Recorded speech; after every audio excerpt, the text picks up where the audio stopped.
Chào các bạn. Video lần trước mình đã hướng dẫn các bạn cách làm món trân châu sợi. Hôm nay mình sẽ hướng dẫn các bạn làm món trà sữa trân châu chanh leo. Đây là một món ăn được rất nhiều người yêu thích bởi cái hương vị tuyệt vời và khác hẳn so với món trà sữa thông thường. Các bạn yêu thích món ăn này, hãy cùng vào bếp với mình nhé.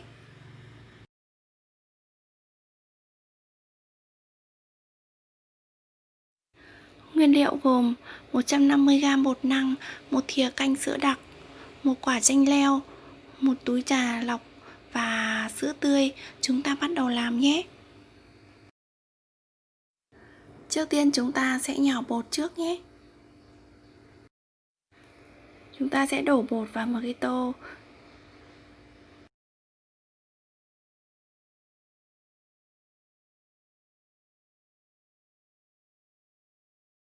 Sau đó chúng ta sẽ đổ nước sôi vào và chúng ta sẽ đổ từ từ, vừa đổ chúng ta sẽ vừa lấy đũa để đảo đều.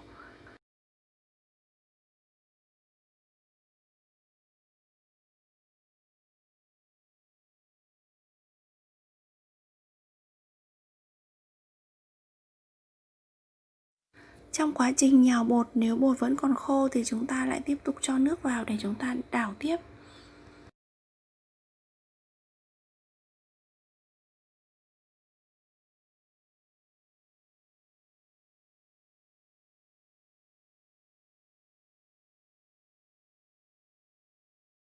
Chúng ta tiếp tục đảo cho đến khi nào phần bột khô không còn nhiều nữa thì chúng ta sẽ dừng lại nhé.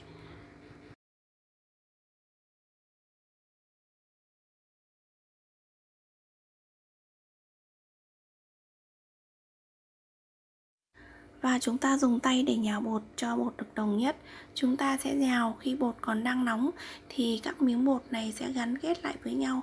Nếu chúng ta để nguội thì phần bột sẽ rời rạc và khó thành một khối được nhé.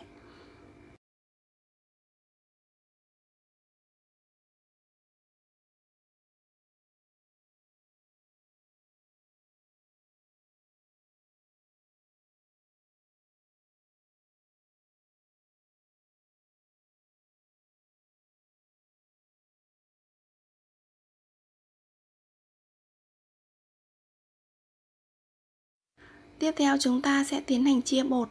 Chúng ta sẽ chia nhỏ khối bột này ra thành từng phần bằng nhau. Để bột không bị dính xuống thớt và dính vào tay, chúng ta sẽ rắc lên trên thớt một chút bột áo. Sau đó chúng ta mới lăn bánh nhé.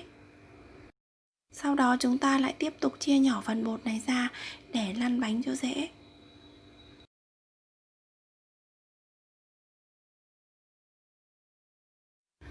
Sau đó chúng ta sẽ lăn bột, vừa lăn chúng ta sẽ vừa kéo miếng bột để cho miếng bột được đều và nhỏ lại.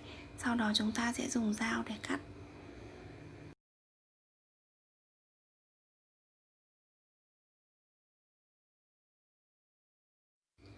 Chúng ta sẽ làm lần lượt như vậy cho đến hết số bột này nhé.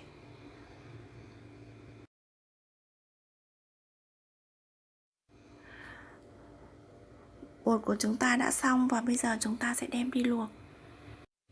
Chúng ta sẽ cho một nồi nước lên bếp và đun sôi.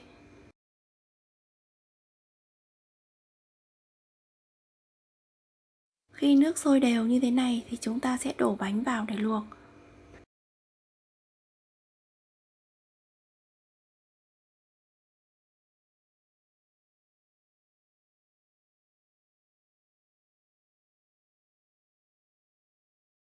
Khi bánh sôi và nổi đều lên mặt nước như thế này thì chúng ta sẽ tắt bếp và ủ bánh trong khoảng 15 phút nhé.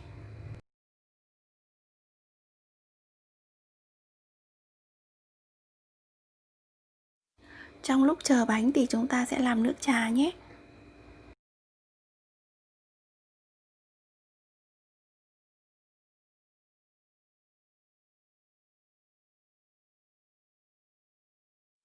Sau 15 phút bánh đã được, chúng ta sẽ vớt ra và chúng ta cho thêm vào đây một chút đường để đảo đều.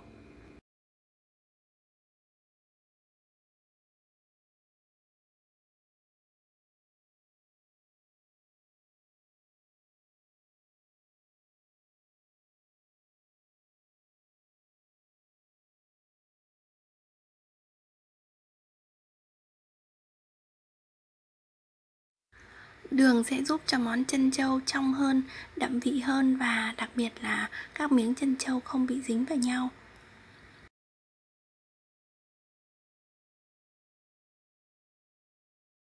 Mọi công đoạn đã xong, bây giờ chúng ta sẽ làm trà sữa nhé. Trước tiên chúng ta sẽ múc trân châu vào.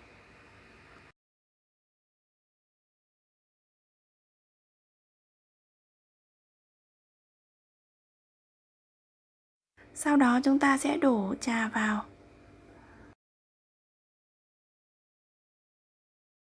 Tiếp theo chúng ta sẽ đổ sữa tươi vào.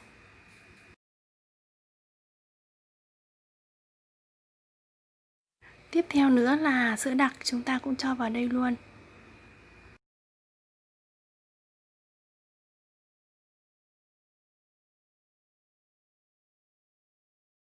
Sau đó chúng ta sẽ dùng thìa để khuấy đều các hỗn hợp này lên.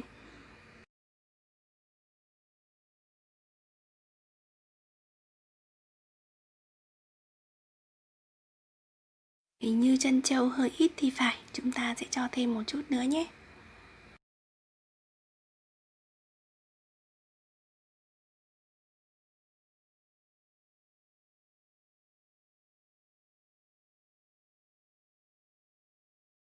Và cuối cùng chúng ta sẽ cho chanh leo vào. Chanh leo chúng mình sử dụng chanh màu tím. Như vậy thì khi ăn sẽ có vị chua dịu và thơm hơn so với chanh vàng nhé. Món chè của chúng ta đã sẵn sàng. Bây giờ chúng mình đảo lên và thưởng thức thôi.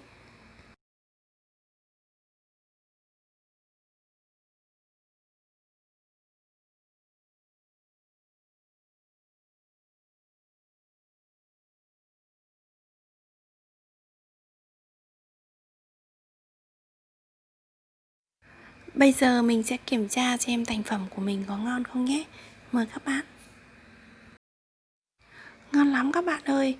Món trà sữa có vị chua, vị ngọt, vị béo và mùi thơm của chanh hòa quyện cùng với nhau tạo nên một hương vị ngon lắm các bạn ạ. Các bạn hãy thử làm và thưởng thức nhé. Vậy là mình đã hướng dẫn xong cho các bạn cách làm món trà sữa trân châu chanh leo rồi. Các bạn nhớ làm cho gia đình của mình cùng thưởng thức và chia sẻ cho bạn bè của mình cùng làm nhé. Nếu yêu